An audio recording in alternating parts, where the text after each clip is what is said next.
All right, this is the UAB Center for AIDS Research Global Health Reciprocal Innovation Scientific Working Group seminar series. We have approximately one seminar every quarter to tackle some of the most pressing issues in this field of HIV-related global health reciprocal innovations.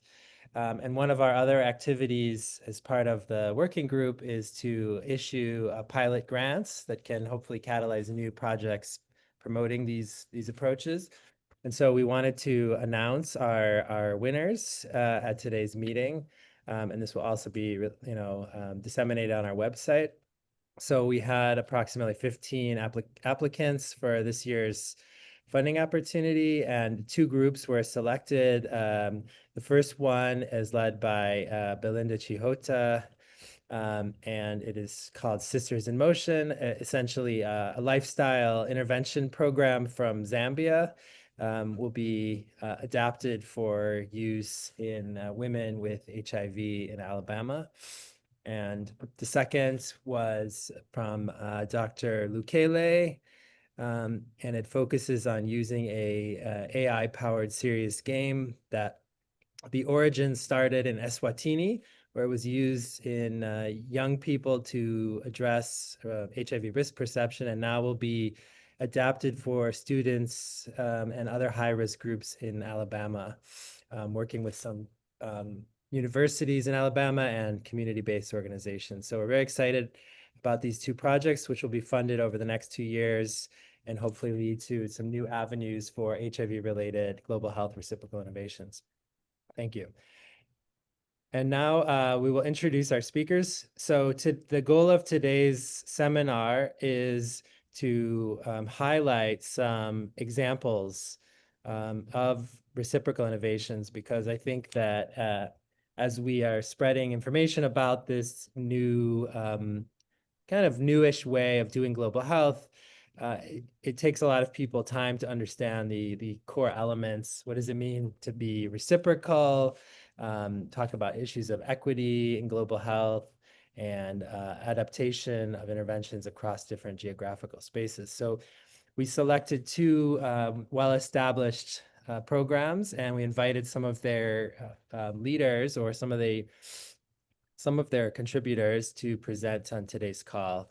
And so I'll just ask the speakers to introduce themselves. I think we have two speakers representing each of the projects. From left to right, let's start with Annika. Just a brief introduction. Sure. Hi, Annika Sweetland. I'm an associate professor of psychiatry and public health at Columbia University, and my research focuses on increasing access to mental health care in low resource settings, but particularly in the context of tuberculosis. Thank you. Janet Turan.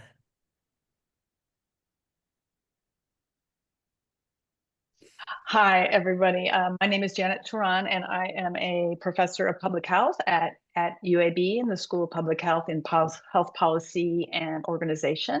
And I do work on psychosocial factors influencing sexual and reproductive health in various settings globally, including Africa, mainly in Kenya, and also in Alabama and other parts of the world, as you'll hear today. Thank you. Thank you. Flavio Mandlate. Hello, everyone. My name is Flavio. I'm Flavio Mandlate from Mozambique. I am professor of clinical psychiatry at Eduardo Mondlane University. I work also as a psychiatric in a big psychiatric hospital, and also at the Ministry of Health as mental health advisor at HIV, TB program and maternal health as well. Thank you. And last but not least, Dr. Paulino.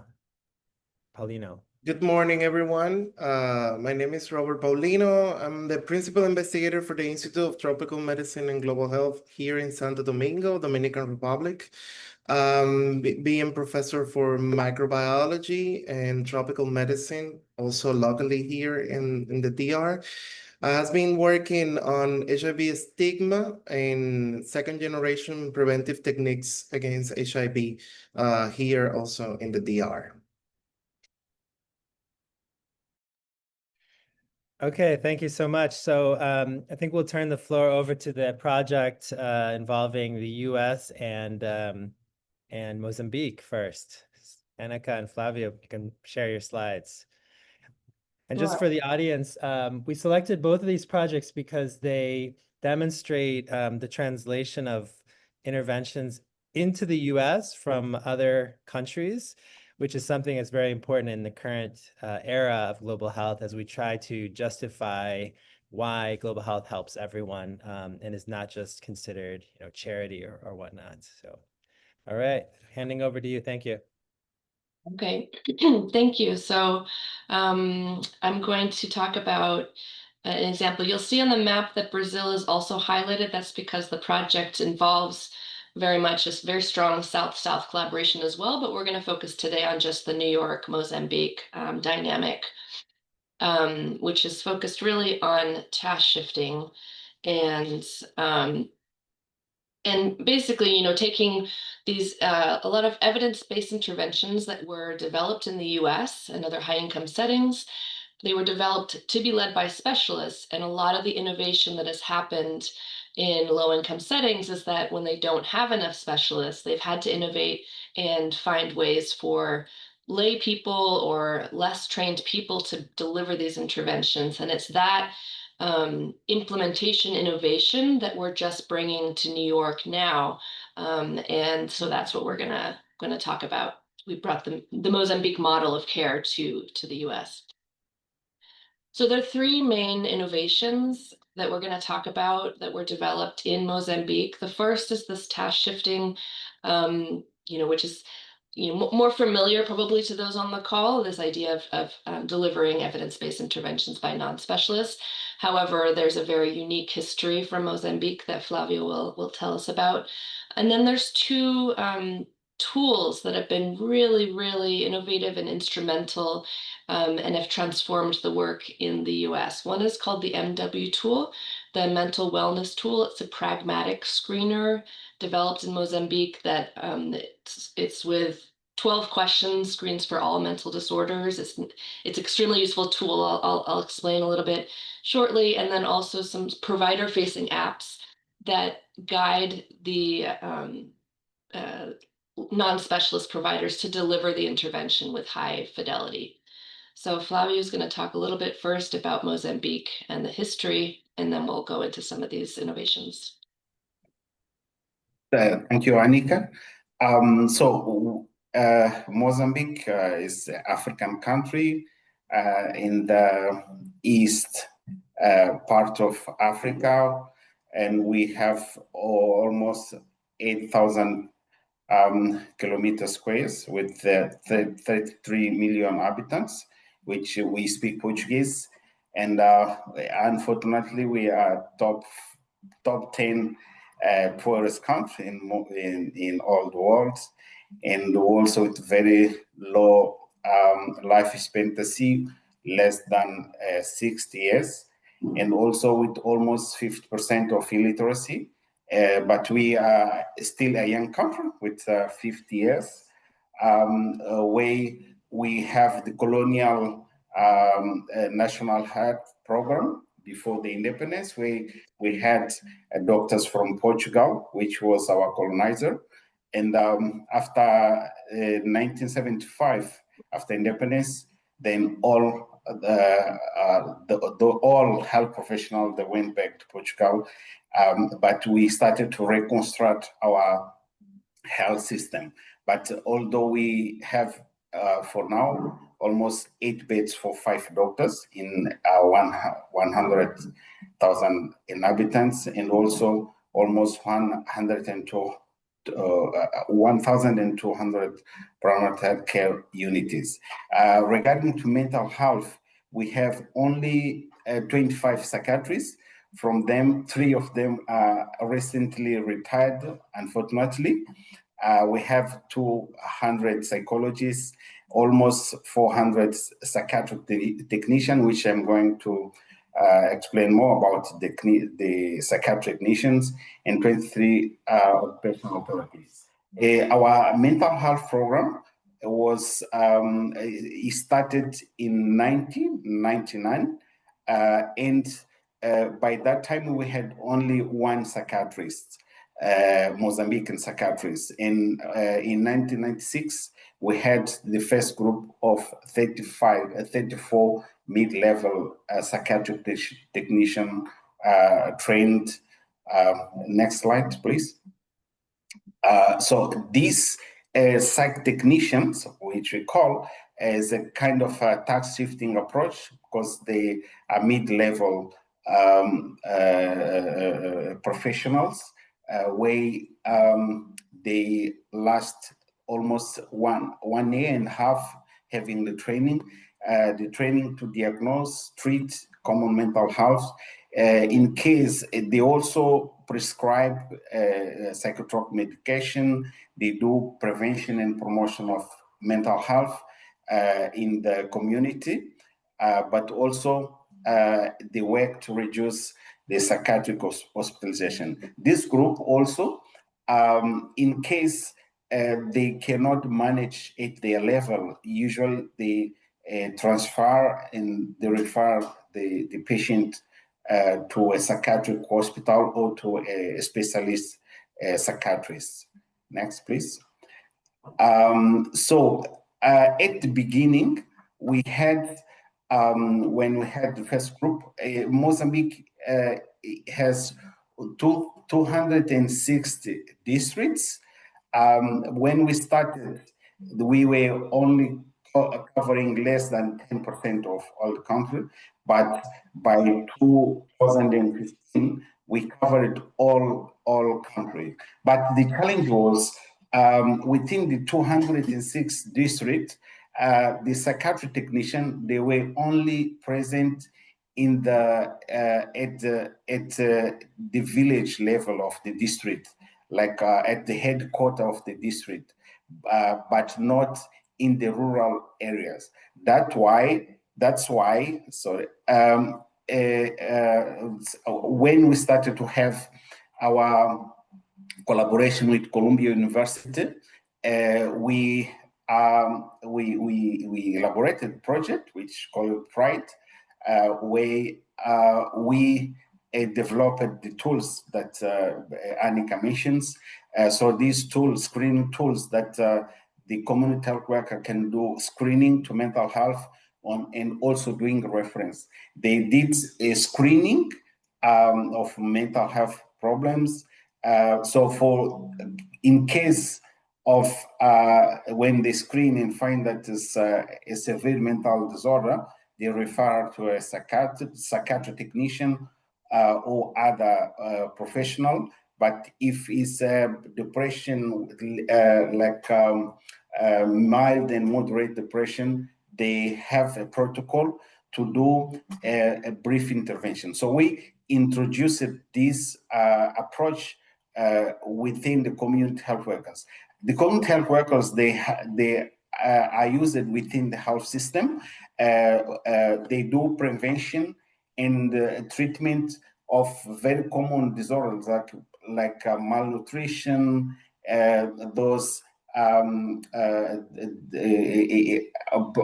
the basic treatment they do in the community, and they work in household, and also they do health promotion. So we take this opportunity of having these professionals at the community to train them to do screening and brief intervention in mental health. Next, please. Yes, so I'm going to talk about the tool just briefly. So we're working with the Mozambican Ministry of Health, and they're saying, oh, okay, we need to screen for, multiple disorders. We say, oh, yes, we have the PHQ-9 for depression, the GAD for 7, and GAD-7 for anxiety, etc. And they said, no. We need one tool that screens for all disorders, and we need it to be about 3 to 5 questions. And so what seemed like an impossible ask really led to this incredible innovation where, if you think about it historically, or really like in most places around the world right now, for each disorder that you want to screen for, there's an additional screening tool, but these numbers of items all add up. And so if you wanted to do depression, anxiety, and alcohol, and drug, and psychosis, and suicide, and PTSD, you're asking about 60 questions. And this is not possible, obviously, in a real world setting. And so what happens is that programs have to choose between. So if you're going to screen for alcohol, maybe you're not going to screen for psychosis, et cetera. And so there's a trade-off. And so what they did was take all of these tools plus a number of additional tools, including the HUDAs, a somatization scale for OCD, some social functioning scales, about 100 questions total, and compared it to the mini international neuropsychiatric interview as a gold standard to see if there were any items from all of those scales that could be highly predictive of a mental disorder.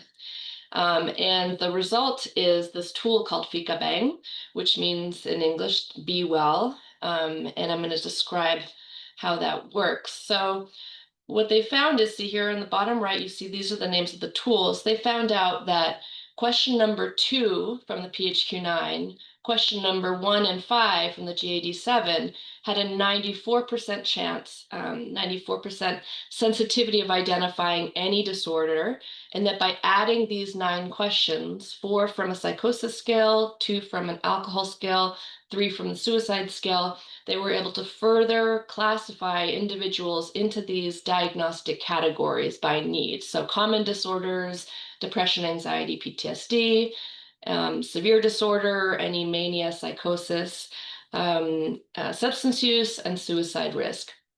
And what's so brilliant about this tool, not just for the for the obvious, is that they're paired with actual interventions. So it's extremely pragmatic. You might not know when you refer someone to interpersonal counseling, you know that they might have a common disorder. You don't know the details yet, but you know that their cluster of symptoms is likely to respond to this particular type of intervention.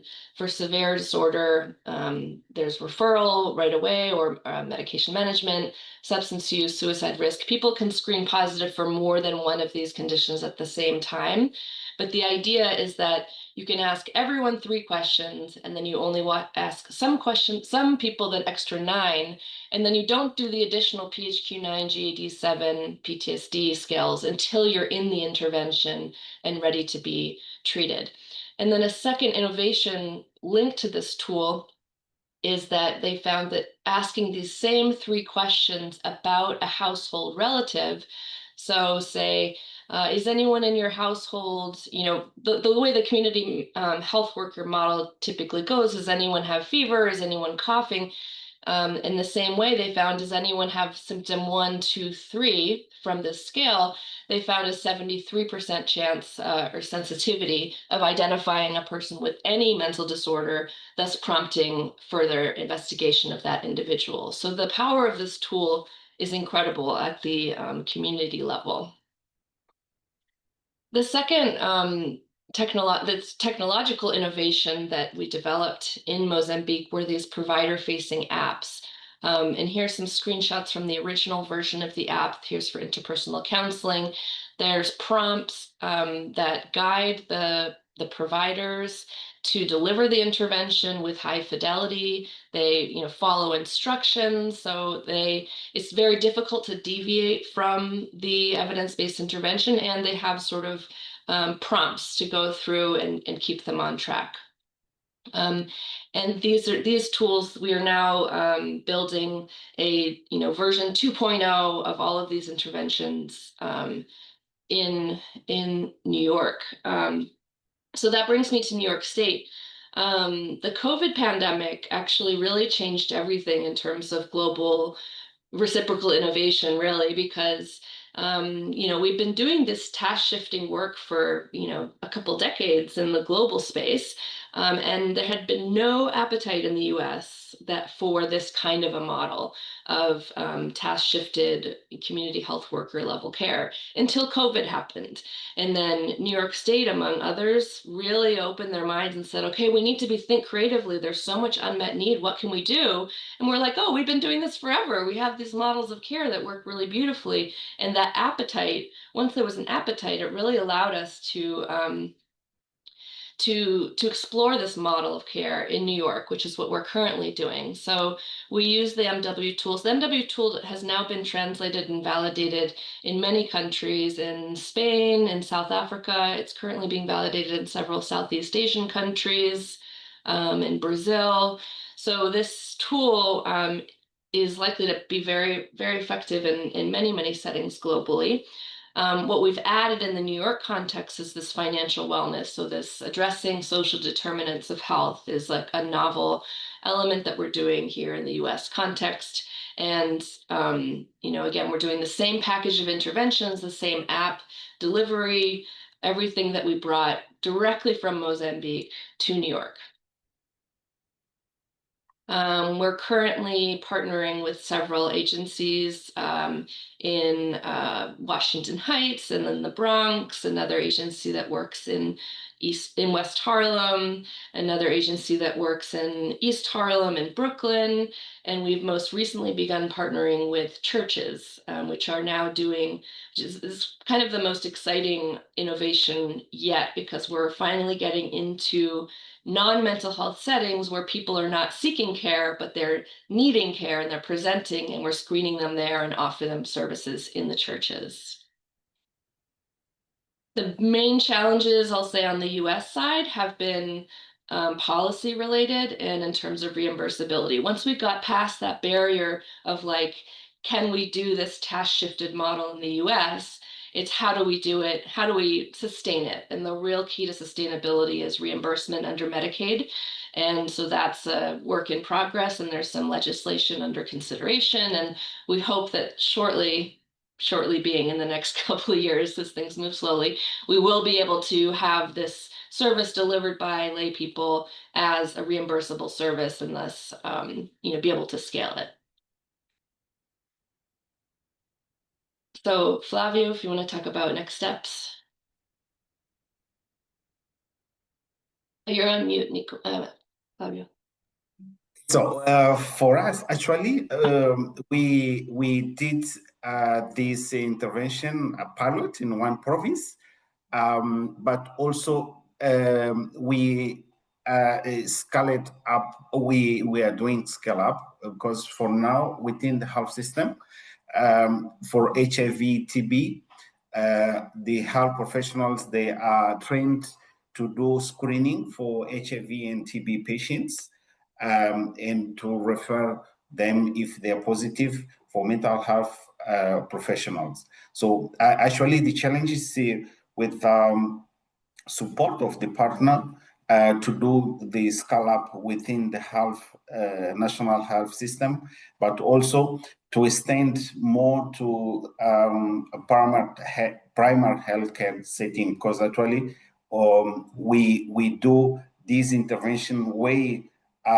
We have mental health professionals within the district level, but we need to expand to the community. In the province that we train the health communities, we are having very good results with good referrals. So now the challenge is to expand to all the country, actually. Thank you. Okay, so we'll leave it there. I can see there's lots of questions in the chat. Maybe we'll leave some time for discussion. Yeah, let's hand over to the second group, Janet and Robert. Okay, let me share my screen. Can you all see my screen now? Yes. Okay, great. So thank you. That's such an exciting project. I'm looking forward to learn more about it. But what we're going to talk about today is really a journey of reciprocal integration for an intervention aimed to reduce HIV and intersectional stigma that we've been able to look at in several different settings. And this is called, it's the FRESH intervention, which means finding respect and ending stigma around HIV. And it is an intervention to reduce stigma and discrimination in healthcare settings specifically. And so where did this start? This intervention started off in Africa. It was developed by a multinational team that worked in 5 different African countries. And they, it's based on social cognitive theory and other theoretical models. And basically, the intervention has 3 main components. One is sharing of information, so sharing the results of local data collection on HIV related to stigma and the impact of stigma with health workers and people living with HIV. The contact hypothesis is an important construct in stigma research, that we know when we bring people together and they get to know each other as human beings, that is a powerful way of reducing stigma. So in this intervention, we bring together a group of health workers and people living with HIV to work on stigma reduction together. And another aspect is improving coping through empowerment. So we, for the clients and the people living with HIV that are involved in the intervention, they get engaged in an activity where they can really address stigma and not just accept or live or cope with it. So this was originally developed by these teams in Africa and published, and they had the manual and everything. And then as we got to know more about it, we thought, this idea that we could, bring groups together to address stigma in healthcare settings, it seemed transferable. And so this is now several years ago when we decided that we would try to adapt this for Alabama. And so this was when it was originally brought to the US. But we realized that the context was very different. The health system is completely different. Clients have different characteristics. The communities and the social cultural context very different. And so many different socioeconomic and structural factors. And the importance of intersectional stigma around race, ethnicity, poverty, and other identities that people have. And so to inform the initial adaptation, we collected data from different groups in Alabama to try to understand how we could adapt this intervention. And so we added data collection to 3 ongoing HIV prevention projects in Alabama to ask about fears of stigma and values and attitudes. We did a big online survey of public health and primary healthcare workers in Alabama and Mississippi to learn about their beliefs and values around HIV and stigma. And we also did focus groups with clients. So the intervention that we came up with sort of is a workshop module that takes place over a couple days, depending on which modality, but includes a lot of, so we bring together maybe generally in a workshop, there would be like 10 health workers and 10 clients coming together for a couple days. And it's a lot of participatory exercises, trying to understand where we're coming from. So we have sessions on understanding stigma. We added this new module on intersectional stigma. We have something on the outcomes, how stigma affects people. We usually, as part of these interventions, do an HIV knowledge update, because that always is a need felt by the groups. We have a section on challenging and coping with stigma. And then the groups go into small groups and learn about different interventions that have been used successfully to reduce stigma, and also work together to come up with activities to reduce stigma in the healthcare setting in their community. And so how did we change what was done in Africa? So in Africa, it was sort of clinic specific. In a certain clinic, they would have the health workers and the clients come together. In Birmingham, we brought participants from across the city, not specific healthcare settings. We did it in a neutral location, not a health facility. The clients in particular were keen on that.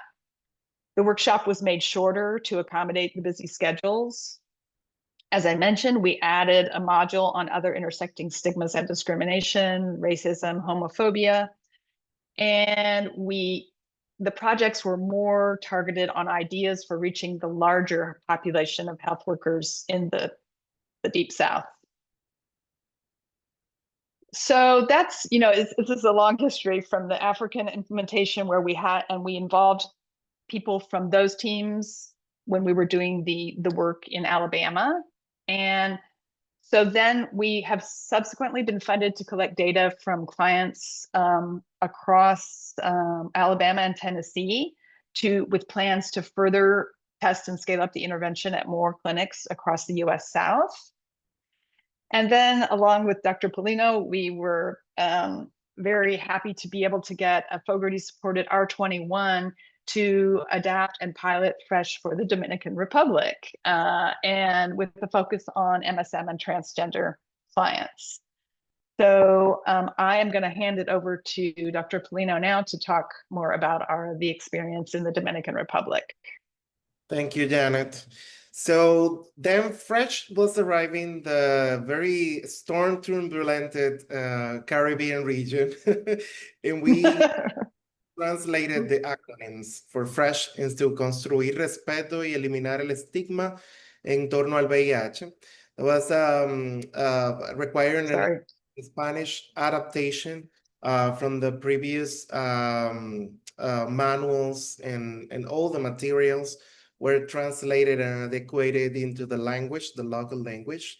As Janet was mentioning, the workshop was including both MSM and transgender women, both as interventionists and participants, within a specific additional module around in exploring the structural stigma and discrimination, and also the local laws and policies that are being influencing in that cultural perspective of how the stigma is constructed around HIV among specific populations. The intersectionality, as Janet was mentioning, was explored regarding multiple elements around sexual work, migrant status. Can you continue into the next one? And we produced this graph regarding the major elements associated to HIV stigma, being migrant, being associated to sex work, the other one, and also the vital and virological indicators of vital suppression and adherence within the clinics of intervention versus those that were not intervened. The R21 was focused mainly in the greater Santo Domingo in the National District, where the capital city is located, representing half of the population of people with HIV in the country.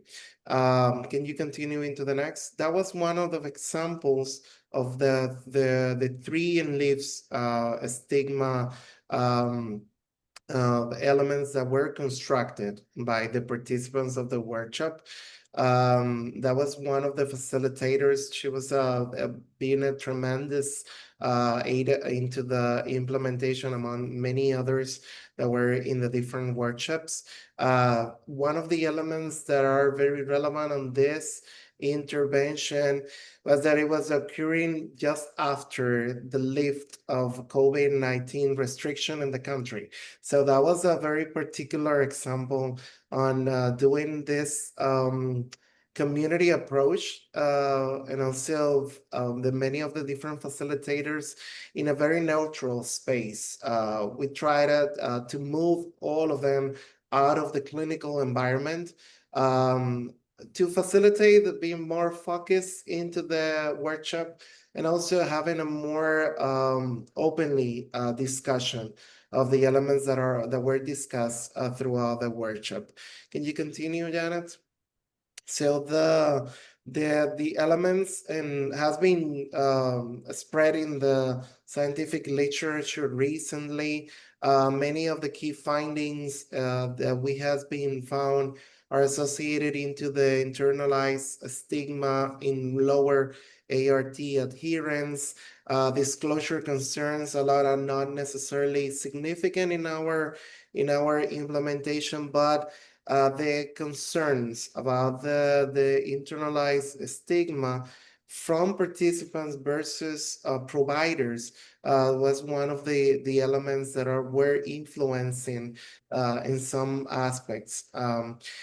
Having as a conclusion that high disclosure concerns are motivating adherence to maintain vital suppression. That was one of the elements that were really hard to explore. We have many different discussions. I really love those kind of moments with both things, the UAB and also locally with partners here. This transfer of knowledge from one side into the other side in a very horizontal way was very valuable to have this kind of conclusions. Another of the papers that were published were evaluating the empathy, and it was regarding the HIV knowledge. As Janet was mentioning, it was necessary to include one update on HIV management, care in epidemiological trendings, to have like a common point of a start of each one of the workshops.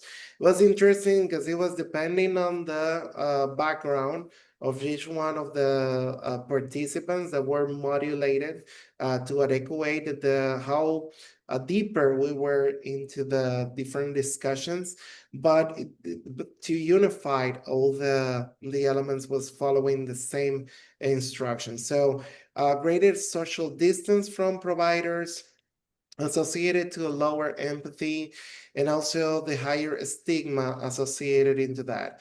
That's one of the elements that still we need to better understand. And also in the settings on HIV-related stigma in preventive settings that needs to be explored further, probably in the country, and also many settings in Latin America. I think that one of the potentially elements that has fresh is that now it is in Spanish, can be used in many other settings in Spanish-speaking countries across the region. So we have found that collaborating with members from different settings was very valuable. The leadership of having multiple PIs from the UAB and also locally was building a more better comprehension of cultural elements locally, both with the experience with Janet and Hannah in their settings, and also the adaptation. As we were adequating a model that was implemented, a workshop implemented in Spanish, now in English originally, and now in Spanish, was a very challenging for us. Having also the Dominican Spanish comprehension of some of the wordings and the materials that were adapted. I think that was one of the key elements that we found into the fresh implementation. I think that the next one is, can you just go into the next one? Is the huge team of people involved in this, both in the research team and also the community team and the funders, that we want to express our gratitude throughout these years, and hopefully we can do more in the near future. Thank you so much. Thank you, everyone. Those are really exciting projects. In retrospect, we probably should have had just one project presented and dissected during the hour rather than two. But I noticed there are a lot of questions and clarifications in the chat, but I wanted to try to stimulate some group discussion from our presenters about some core topics in this field of global health reciprocal innovation or reciprocal learning. And I might pass over some of the specific questions, and those we can get responses to those later. So I was just wondering if each group could comment on institutional barriers that they faced when trying to bring their intervention from one context to another. Maybe we can start with the first group.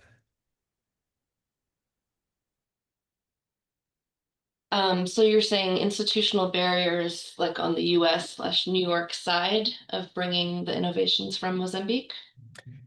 Yeah, or were there any concerns on the part of the Mozambique Ministry of Health about sort of taking their hard work and using it to help poor Americans?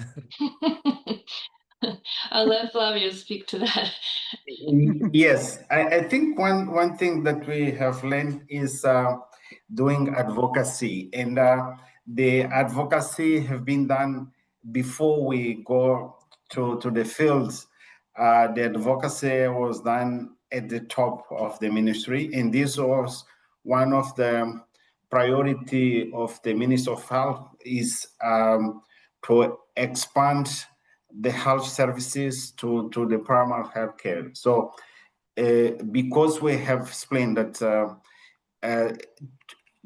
it can take a long time to train psychiatrists or to train even medical doctors to deliver the service at primary healthcare setting. So if we have this shortcut, like you shorten the trainings and for people to deliver the interventions, but with supervision of one of a specialist at the district level. So this, and we bring also some evidence because we were working with Columbia University with people who have a very huge experience in working in global mental health. So we did not have much barriers on that way because we did a very good homework of advocacy before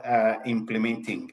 And now there is kind of the raise awareness, the need of expanding these services. That's why while we were doing the pilot with community health workers, the HIV and TB program, with the fundings from our partners, we started to do trainings for other health professionals to do the screening in health centers for HIV and TB patients. We are now, the process is to do the scale up, and it's welcome to do this intervention. Thank you.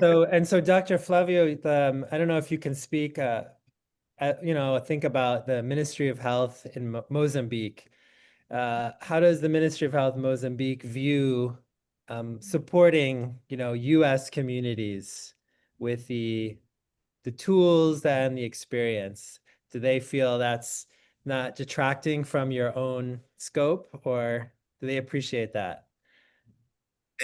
I think when we went to visit the New Year program, it's like we did not know the dimension that what we were doing, it can be translated even back to the high income countries, and because usually the direction is from high-income countries to bring to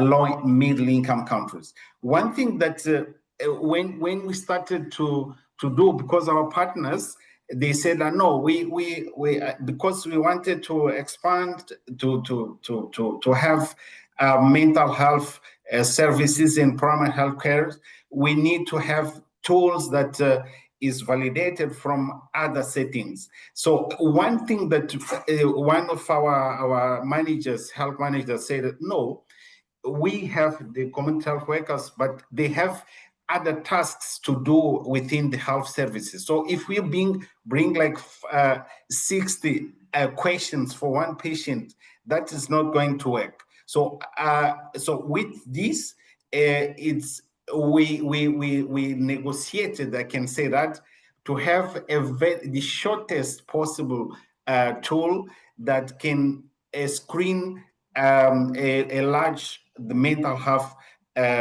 problem. That's why when we bring up this, that's why even before finishing our pilot, the HIV, TB, and even other chronic diseases, they say that no, you should train more people in the health services to do this screening, because now we have this tool that we can use within our health system. So we can start using this while we are expanding, but we can start using in different settings. Thank you. And now we are using. And Thank you. now also New York is using. I'm sorry, Doc. I'm gonna have to cut you short just so I can give our other speakers a few minutes. Annika, could you say something about the US side? I mean, it was really nice to hear that by having the Mozambican psychiatrists come to the US, they realized the generalizability of what they were doing. So, but on the US side, were there any specific barriers that you face you want to tell us a little bit more about? Sure. Yeah, no, it was an incredible visit when Flavio and his colleagues they came to meet our community health workers in New York, and it was very, very exciting. Everyone was like kind of mystified how similar the problems were and how similar the solutions were in these vastly different settings. But so two of the barriers I would mention is, so on the policy side, we had a lot of difficulties around language and how to speak about these providers. We're not allowed to use words like treatment or diagnose. We have to say like identifying and intervention, sort of all those kind of, and that links to the language around trying to make it reimbursable. But another barrier that we have encountered is actually on the community level, which is not a barrier, but like a challenge, I would say, is that I presented this work to a community board in Washington Heights a couple of years ago. And I remember getting a lot of pushback from locals saying, oh, so you're bringing this task shifted model of like non-specialists delivering to these underprivileged people. Oh, you're just bringing us like terrible care, like, why don't we get the specialists? Why can't we have the specialists? And so there was this backlash around like lower specialized care for less privileged individuals, and that being like a barrier as opposed to some of the strengths of making it more relatable and, serving people in ways that are more resonant with what they need and delivered by people that look like them and understand their lived experience, etc. So just to ask a short follow-up. So do you think as these interventions are translated in task shifted ways, should there be some kind of a study to generate evidence that it's actually not lower quality compared to Absolutely, yeah. We compared to intend to the evaluate hard to everything. Yeah. Okay. Great. So I'm just keeping track of time here. I wanted to get some input also from the FRESH team, study team. I'll just say a few words about Yeah. about bringing from Africa to Alabama, and then maybe Robert can say something about bringing from Alabama to to the DR. But we did face a little bit of resistance in the beginning, especially when we were explaining it to university officials or sometimes the community partners. People just didn't, the idea that we would actually need to learn something from, low and middle income countries. And it just, when we were even told, I think at one point at the university level, to kind of play that down somehow. I don't know. So there was some resistance to that learning. When we explained it more to the community-based organizations, which were often, mainly African-American organizations, they were actually pretty excited about the idea of having something, that, from the African setting and how it might work. So I think those were some of the things that I recall. But yeah, Robert, how about bringing fresh to the DR? Did you face any resistance or challenges? Yeah, the big thing about fresh, it was trying to explain providers and also the community-based organizations what was the meaning of a stigma, because it was a lot of confusion regarding a stigma around in the cultural concept, because it has been so assumed in the day by day that is imprinted in the daily base, that most of the physicians, or not necessarily only physicians, all medical allies at the clinical settings are just assuming that that's normal, that their behavior is so normal that they don't understand it, that that's actually happening. In answering Rena's question, yes, it was a good conversation on the need of addressing that at the community label. There was a specific need to it's like a rubric, a cube, right? It's like many elements that are intersecting at the same time, that nobody knows that they are actually making any influence in how we are achieving the goals of adherence and retention and, well, all the indicators for the HIV cascade. That sometimes even the providers didn't realize that. And when we provide them the feedback, it was when they realized, oh my God, that's true. I never thought that that was actually my face expressing a different approach than actually what I was thinking about, or the other elements of my religious beliefs regarding how I consider my clients to be more worthy or not, less worthy, depending on what I consider they are, if they are MSM or they are trans. So it's like yeah, definitely. There is a lot of things more to do, because that was in a small study. But definitely having the opportunity of expanding that is gonna provide us a big, huge impact on that.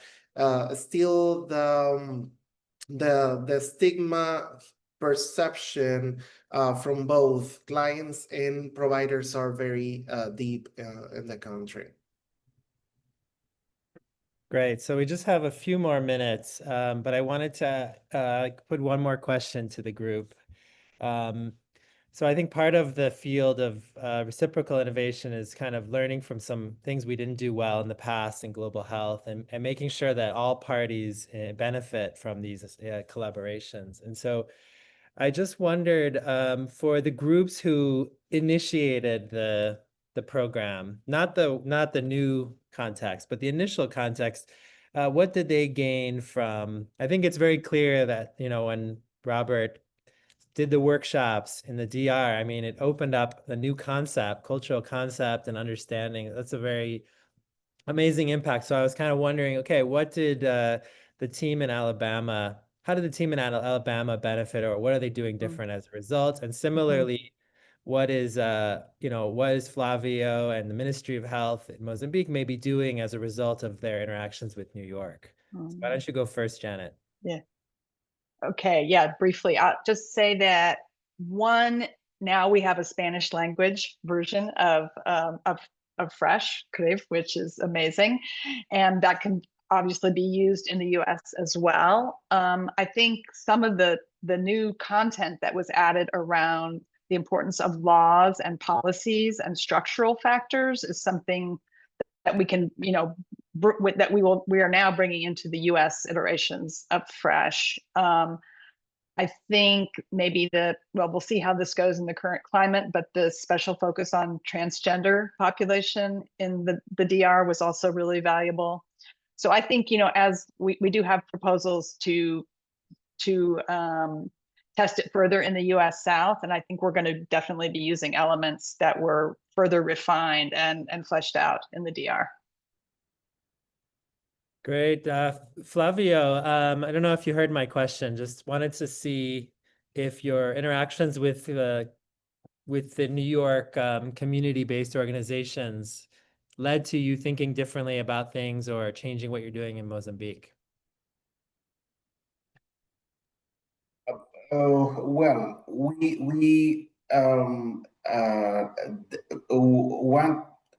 one thing that is happening is that I would say the implementation, this kind of research, combining research and intervention at the same time, was one thing that when we receive, and at the same time that we are doing the intervention at the field, we are also bringing evidences to the Ministry of Health, to showing them the importance of this combination, and also to help them to make decisions. And the other thing is that the question of adaptation of intervention is very important, because our partners, they bring the interventions, but we said, oh, look, the way we work is this. So let's see if we can find a way of culturally do the adaptation. So this process, I think, somehow made the work somehow a bit easier. We need to, because the team that is working in New York also have been working with us, maybe we will need to understand they already know the challenge that we have here in Mozambique. So we want to learn, like, after some moment, to know what are the challenges they have, and then we can discuss together to see how we can do better when we are doing Thank you. the Thank scale you, up process. Flavio. Yeah, that's great. No, it's really great to hear those. You guys had very concrete examples of how sharing your work in another setting actually also may lead to substantial changes in the way you work back at home. So I think that's part and parcel of the global health reciprocal innovation. So unfortunately, we are out of time for today, and I just want to appreciate all of our speakers one more time and our audience. As usual, we record and we put this onto our website so people can refer back. And I think our next seminar will happen in January, February, where we hope to highlight some other examples from different fields. Well, thank you everyone for your time, and have a good Tuesday. Bye. Thank you. Bye-bye, everyone. Thank you. Thanks, bye.